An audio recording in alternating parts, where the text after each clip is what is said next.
Nobody is accounting for what they're spending. No. You got people and families out here in the United States that are struggling. I just paid $600 worth of utility bills in 1 week.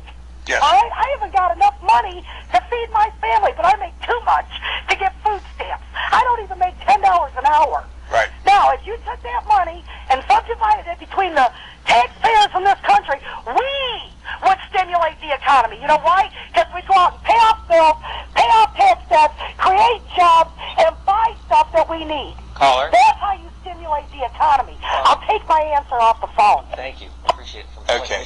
And I understand that frustration. Quite frankly, I'm equally frustrated as you are. I'm not necessarily in your particular experience or circumstance to be that frustrated by, but I'm frustrated too. But it's because of the misconceptions out there that things were done that are misunderstood.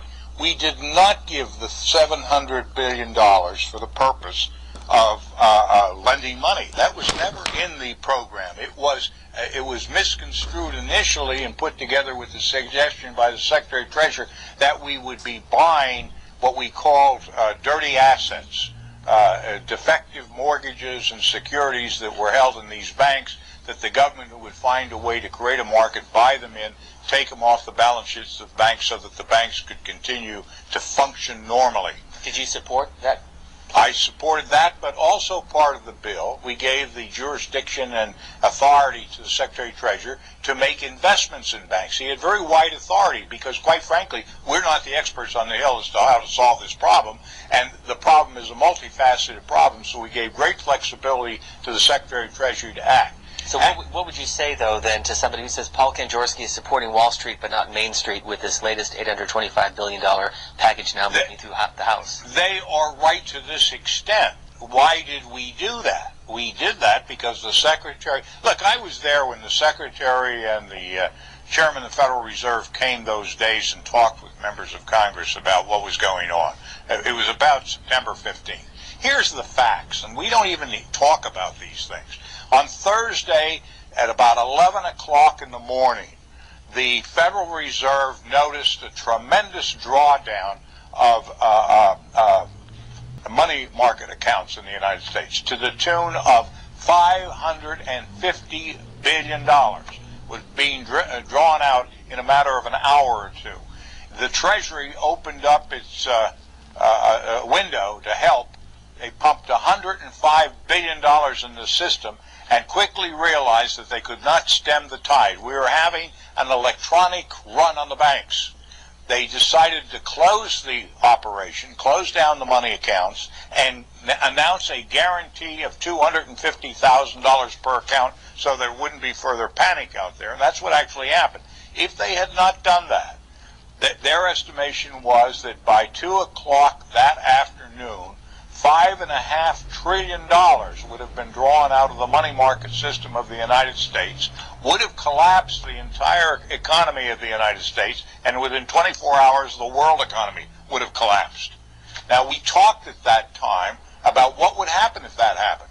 It would have been the end of our economic system and our political system as we know it. And that's why, when they made the point, we've got to act and do things quickly, we did. Now, Secretary Paulson said, let's buy out these subprime mortgages. That's what he came to Congress, but he said, give us latitude and large authority to do many things as we decide necessary, and give us $700 billion to do that. Shortly after we enacted our bill with those very broad powers, the UK came out and said, no, we don't have enough money to buy toxic assets. Instead, we're going to put our money into banks so that their equity grows and they're not bankrupt.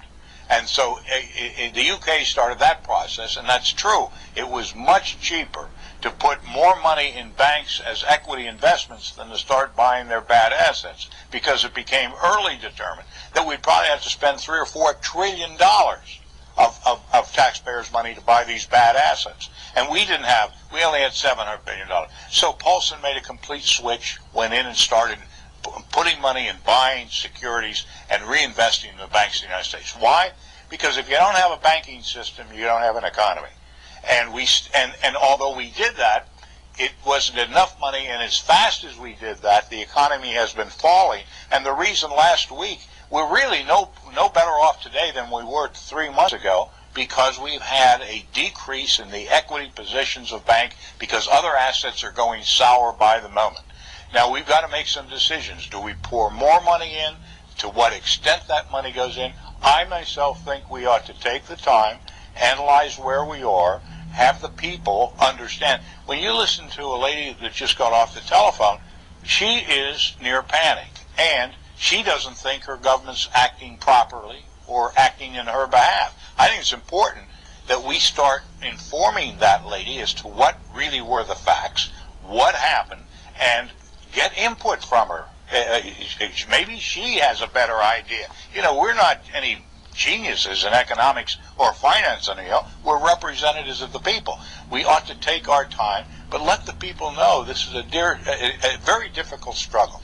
Somebody threw us in the middle of the Atlantic Ocean without a life raft, and we're trying to determine what's the closest shore and whether there's any chance in the world to swim that far. We don't